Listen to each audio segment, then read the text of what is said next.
Hello, everybody. My name is Dean of the InkGuild, and welcome back to another episode of Shorthand. Today, we're going to be looking back at episode 8, where Gabe, Alex, and I share our favorite original characters.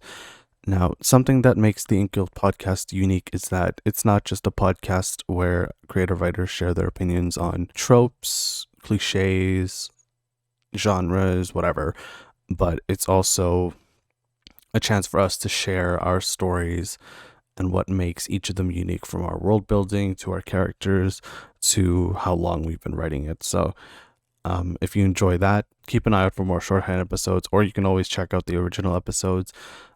Feel free to follow us on our social media down below. And with all that being said, let's get into the highlights.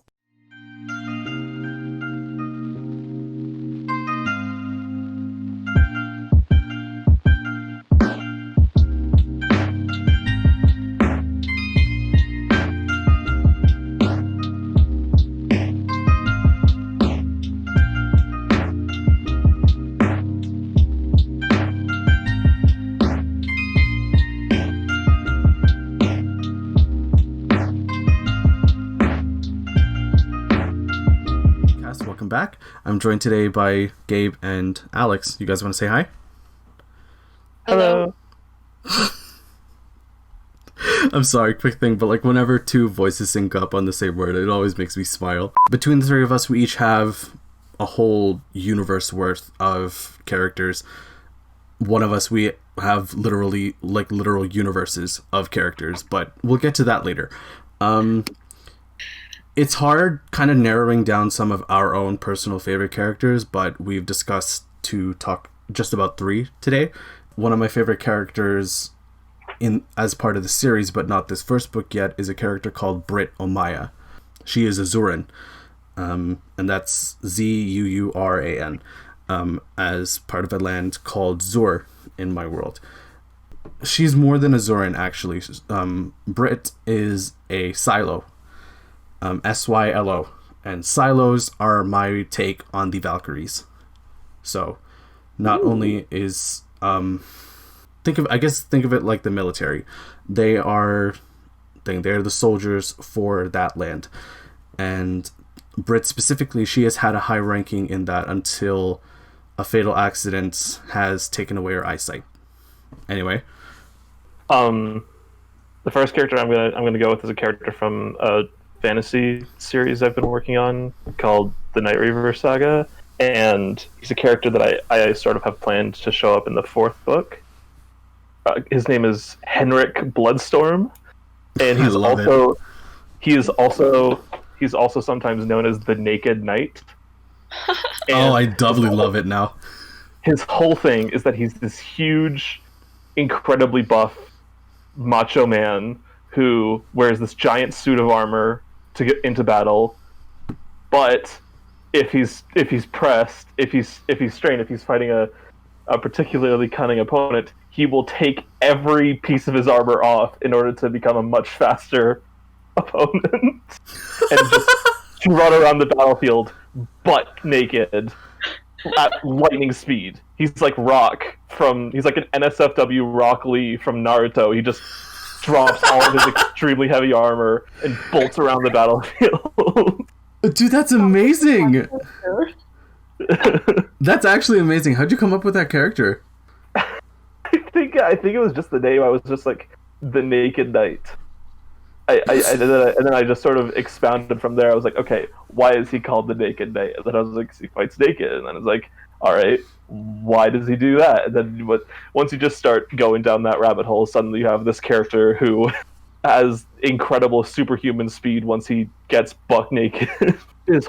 Basically the whole of book 4 of this series is like kind of a tournament arc, but not like only part of it is. But so this character shows up in this big arena sort of thing as like a rival to the protagonist. So I didn't want him to be like a main villain, so I didn't want him to really be sinister or intimidating. I thought he would be like a fun rival character, though, to show up and be surprising in that he's not just this humongous man. It sounds like a really fun story. Thank you. I guess if I had to like pin down his visuals, he's what I imagine he would be. He's like sort of a very he's like white, I guess. He would be a very Viking-ish sort of appearance.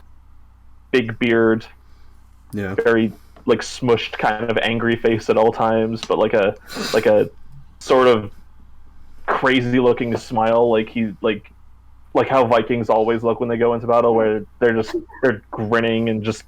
I thought he would be an important character for that, because it's interesting. He's like he's this hilarious, absurd concept. It's kind of tonally inconsistent with what the rest of the series is trying to be. So he's more of a comic relief than anything. Well, I mean, comic relief rival. Sorry, Alex, what was that? Said sometimes you need that though. Yeah, exactly. Yeah. It can be. It's like a dark story, but it can't be all dark. And there has to be a moment. Yeah, you have to have like a balance. You can't. I think I want to talk about a character. His full name is Asimilin Vilras Macviltin, or Asan for short. Gotta love made-up names that make everything complicated. I'm not on speaker, but I'm pretty sure something just summoned right into my room. I'm so sorry. No, it's fine. It's fine. Just please be like. I really hope that if you're gonna summon something, at least like summon me a slice of pie. I'll try my best. Okay. Anyway, I'm sorry. That's disrespectful to the name. No, I totally get it. I made them complicated on purpose. Anyway, he's probably one of my most like complex characters, and like morally ambiguous, which is probably why he's one of my favorites and why I keep coming back to him. He's also like a vampire and also kind of immortal, so he has a lot of time to like work with. He started out as an antagonist in a story, and I became really attached to him and sort of started figuring out his backstory and realized he was an incredibly complex character, with like very interesting morals and motivations, which is why he quickly became one of my favorites. What else should I say about him? He's a prince, a crown prince specifically. His mother is, well, she's like one of the main antagonists, and is a terrible person for a lot of reasons. Most of the stories that I have planned with him take place in like a more modern setting. He does have the elements of like vampires in a high fantasy setting, because I think that's really cool and we don't see that enough. Yeah. I think one thing I wanted to ask, and I don't know if you've touched on it already, like you've said that he started off as an antagonist, but then you eventually like grew to like him. Like, does that suddenly make him like a good guy or like an anti-hero, or like? This is one of those things where I feel like I don't want to tell people what they're supposed to think about him. Like, I feel like he's such a complex character, that I don't want to say he's a protagonist or an antagonist. He kind of like rides the line. The thing is, he does some like really, really terrible things. But then you also have, or I also have like the circumstances with his family, with his, again, like extremely antagonistic mother. And that kind of, I feel like, complicates his character a lot. So let's now talk about our other characters. My second favorite OC is, it was a toss-up when I was planning this episode. It was a real toss-up between one of these two characters, and the one that I'm going to talk about is Linnea, who in my book is the goddess of the soil. So she's basically god of the earth, except it's not earth. But anyway, she is one of she's one of the 9 gods of my planet Fuhin, and what makes Linnea so interesting are quite a few small things, and a very big thing that kind of influences a lot of the story. But I'll get to the small things first. So all of the gods except for Linnea have been named after my friends, or have been named after some of my friends in high school. So for the 9 gods, it's Alluvia, Linnea, Myrnawe, Adria, Roth, Wild, Rabillo, Sane, and Thon. So Linnea is the only one that is the original god, and that's kind of an Easter egg to or it's my own little Easter egg to Skyrim, who there are 9 gods in that world, and only one of them is named kind of out of nowhere. There's some kind of value or some kind of significance to the other gods' names, like they're named after developers or something, but I think the one god that isn't named after a developer or person of significant notice is Kinnereth, who's the goddess of the wind. And so I was like, oh, that could be pretty cool. So her powers deal with a lot of things, like it's an elemental power, so it's one of the 4 Aristotelian elements, one of the 4 elements in the Avatar universe. Like, I don't know what it is, like Aristotelian elements are super cool, and I'm glad that I was able to kind of write her into that setting, so she has control over Vuhin's soil, trees, flowers. Think of her basically as an earthbender, if that's easy to understand. But I think the big reason why she's one of my favorite characters is because she is the goddess that is closely tied to the main character Porter, and there's a really interesting relationship that I'm hoping to develop there. So she has had her own tragic backstory, as a lot of characters do. See, the gods in my world, they were once human, or they were once mortal, basically. They didn't have kind of ethereal powers, and they didn't really have like ethereal supernatural powers yet. They started off as nothing, and kind of going through the events of the book, like, I don't want to reveal too much, but they do eventually get these powers, but that doesn't kind of erase any of their mortality. They still have their morals, they still have their ethics, and it's through, I think, an event in my timeline that Linnea really, really, really, really fucks up. She makes a decision that really alters the course of the planet's history from then on. And I think that's why, like, the gods in my world, I find are really fascinating, and Linnea is the most fascinating of them all because of this one decision that really kind of blurs everything. Like, just how much, I guess, as just to kind of tease interest, like, just how much does one person mean to you? Okay. Gabe, how about you? Who's your second favorite? My second favorite, I guess I'm gonna go with a character from something I've been sharing with you guys recently called Skybuster. It's my character's called Nova, and she's also called the Mech Hunter. Essentially, her thing is that she's a bounty hunter who's an expert in a very specific form of martial arts in my universe, which is called anti-mech combat. A bit of a tangent. In my universe, not everyone, but there are frequently a lot of ships, and a lot of characters have access to these huge robotic weapons that are basically mechs. They're called gunners, but they're essentially just mecha. And Nova is a character who doesn't use a mecha. She doesn't use a mech, and she's essentially a disassembler. She goes into combat solo against mechs. Yeah, she's assembly. She carries around this long piece of rope, and she has these high heat swords that can cut through metal. And she essentially, she's sort of a wrangler, I guess, is what you could call her. She isn't good in hand-to-hand combat, but if she comes across a mech, she can essentially break it apart in a matter of minutes. And I guess what I like about her as a character, she has a very close history with my protagonist Sky, who's also a bounty hunter.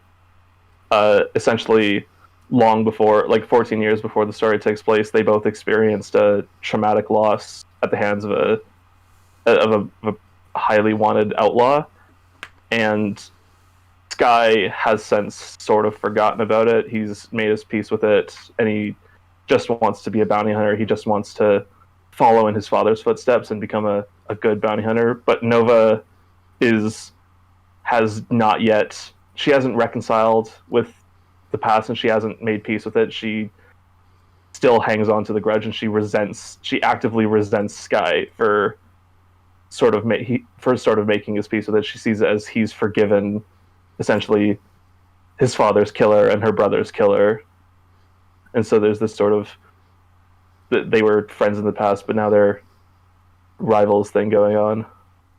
Cool. So, Alex, who is your second pick? I think I'm going to talk about the character that I named myself after on Discord. Whimsy, who's also the character that my Instagram is named after. Fun fact, so his name is Whimsy. He exists in a different universe than the one I've been talking about mostly. He is his name is not actually Whimsy, that's a nickname. This is the fun backstory.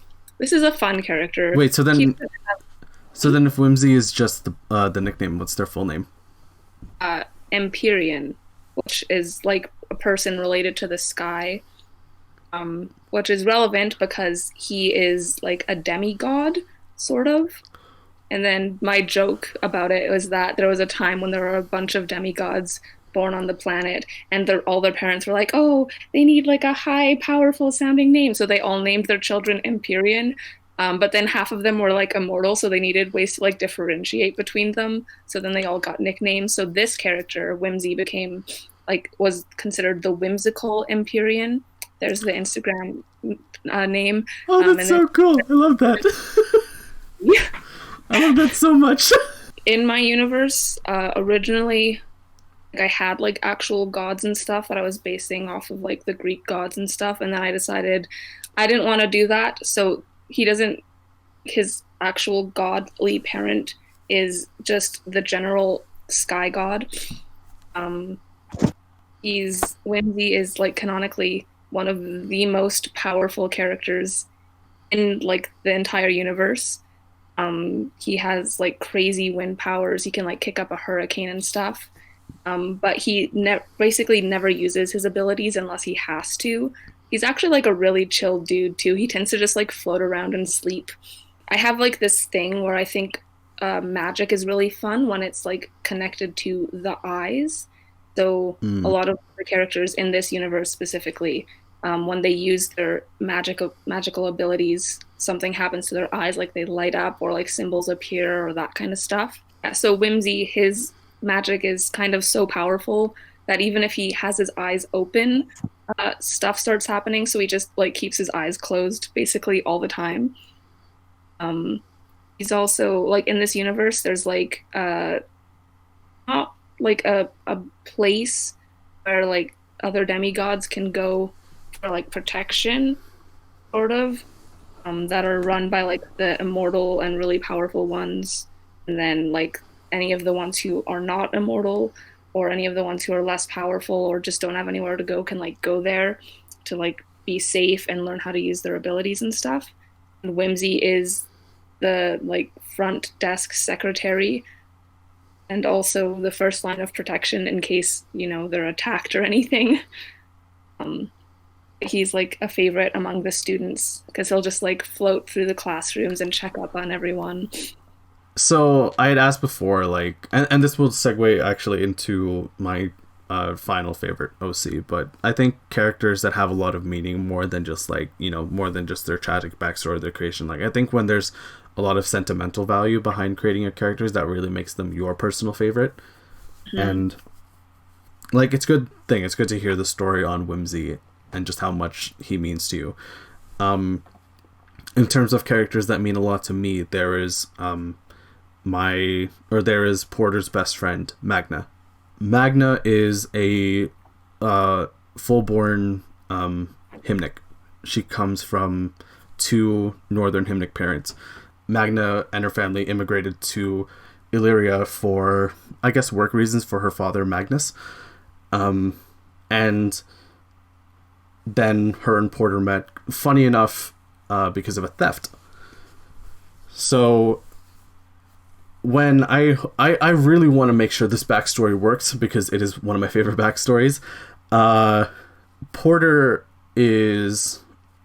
had a pretty rough childhood, and so her and her mother were at a market, and she decided to, because Porter really loves her mom, she decided to steal something.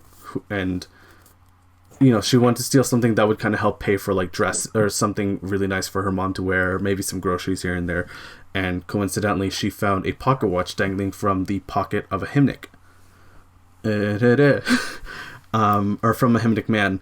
And so Porter went to steal it. She does it, but she makes the mistake of kind of celebrating that and letting the adrenaline get to her. So she's like skipping off pretty happily. And so the man, Magnus, notices that his pocket watch is missing. And then so his daughter, Magna, chases after Porter. And so as an act of trying to apologize, Porter's mother invites Magnus' parents to a dinner. And keep in mind that they're already pretty poor at this point, so not really thing. It was a big thing to do that. And long story short, they've been friends ever since. Magna is she really does mean a lot to me because she is basically a Filipina, or at least how I want her to be. She like. In just her character design alone, like she has these things, or these golden tattoos across her chest, some part of her arms.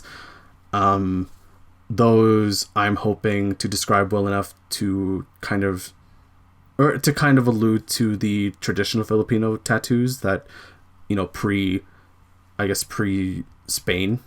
invasion, colonization, like that was a commonplace thing. Like I'm hoping to incorporate like a lot of tradition, like real traditional Filipino things that were pre-colonization into Magnus' character and into him, the island. And I think moreover than that, like she is an archer, which I've always had a thing for archers. She really is very excitable. She's a lot she's you know, she doesn't like, she always tries to bring a smile to Porter's face, like Porter especially because they're very close. You know, they've had a lot of history together, and she always seems to be the perfect foil to Porter, while Porter has her moments of seriousness and wants to make sure that, you know, wants to get the job done, you know, celebrate later.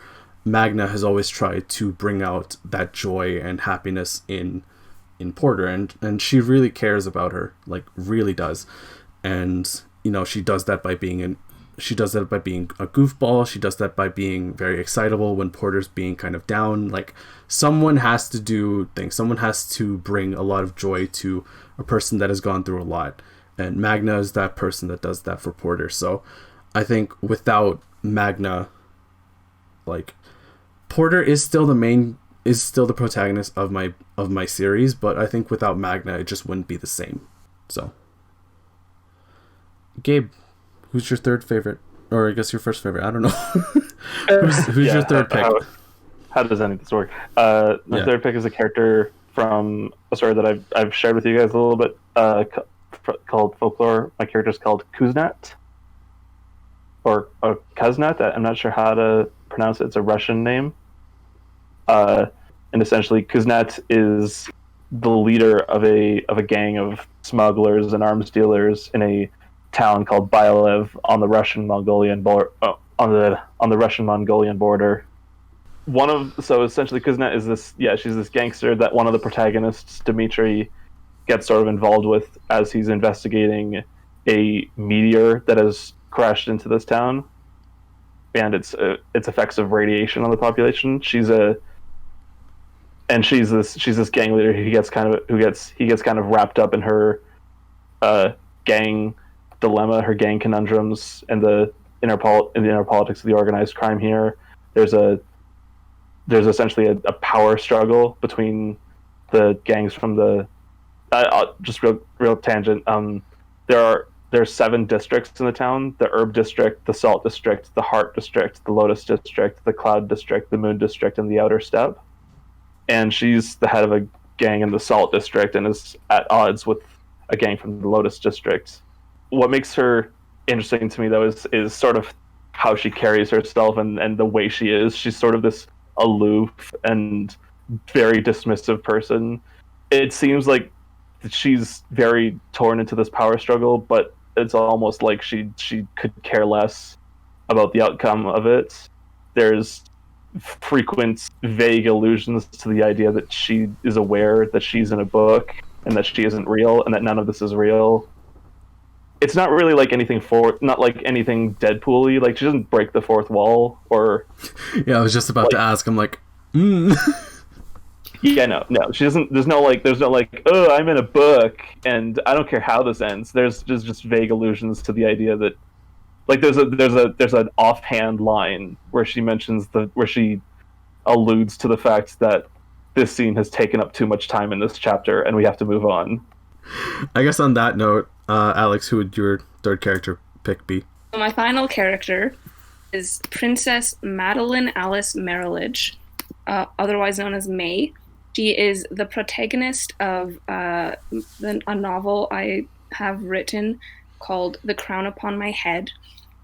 She's a fun character. She's also existed quite a while. She is the second of 5 children in the Marriage family, which is the royal family of the country of Gelland. And she is... Well, I guess I'll start by describing her physical appearance, because she's a character I also draw a lot. She's quite pale. The country she's from is based on, like, England and kind of France, like mushed together, like your typical European fantasy setting. Mm-hmm. So she's fair-skinned, blonde, curly hair, like really curly. Her country, Gelland, their like color is gold, so she tends to wear a lot of gold and like yellow clothing-wise. And she's a character I really like because her story, The Crown Upon My Head, she starts off as like a princess, in, a castle, very wealthy, has lived there her whole life.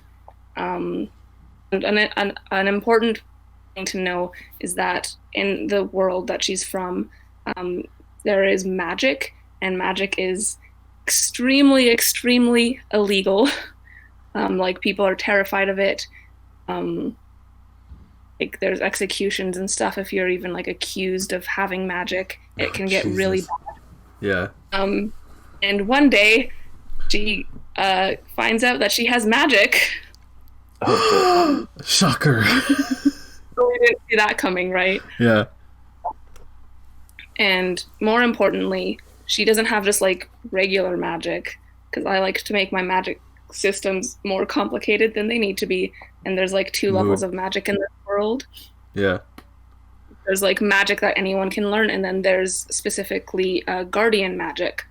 And the guardians are basically, they're a group of powerful magicians who basically judge the dead and are like the gate into the afterlife. They live in a giant courthouse in the middle of a forest that no one can ever find because magic.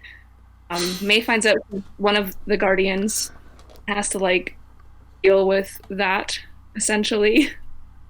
I think she's like the protagonist of the story, so you kind of hope that I would like her.